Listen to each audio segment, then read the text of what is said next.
उत्तर प्रदेश ने शिक्षा के क्षेत्र में कुछ मॉडल दिए थे, खासतौर पर ऑपरेशन कायाकल्प हो या फिर उन बच्चों के लिए जो निराश्रित थे या निर्माण श्रमिकों के बच्चे थे, उनके लिए अटल आवासीय विद्यालय के मॉडल दिए थे। अटल आवासीय विद्यालय के इंफ्रास्ट्रक्चर को ध्यान में रखते हुए उसी तर्ज पर बेसिक शिक्षा परिषद में हम लोगों ने व्यवस्था की है कि सीएम कंपोजिट विद्यालय की स्थापना, यह हर जनपद में 2-2 विद्यालयों के लिए हम लोगों ने धनराशि का प्रावधान भी इस बजट में सभी 75 जनपदों के लिए किया है।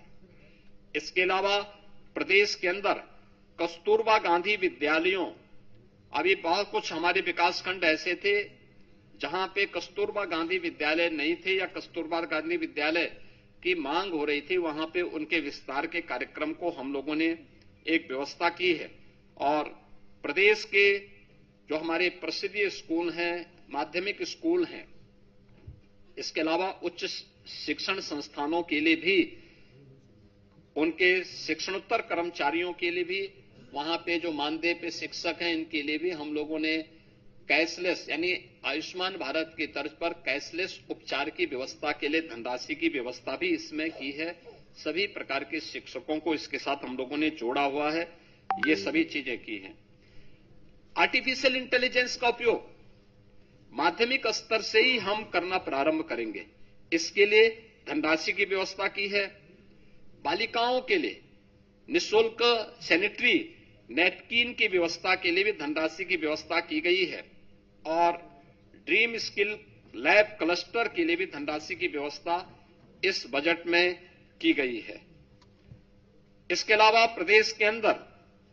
अन्य उसमें हमारे जितने भी यानी टेक्निकल एजुकेशन में प्रदेश सरकार ने शिक्षा, कौशल, तकनीकी और उसके सशक्त त्रिकोण के लिए EI, digital technology, defence manufacturing, semiconductor, data centre, data science जैसे उभरते क्षेत्रों में भी हम लोगों ने इसको और अधिक प्रतिस्पर्धी बनाने की दिशा में इसको भी, इसका प्रावधान भी इस बजट में हम लोगों ने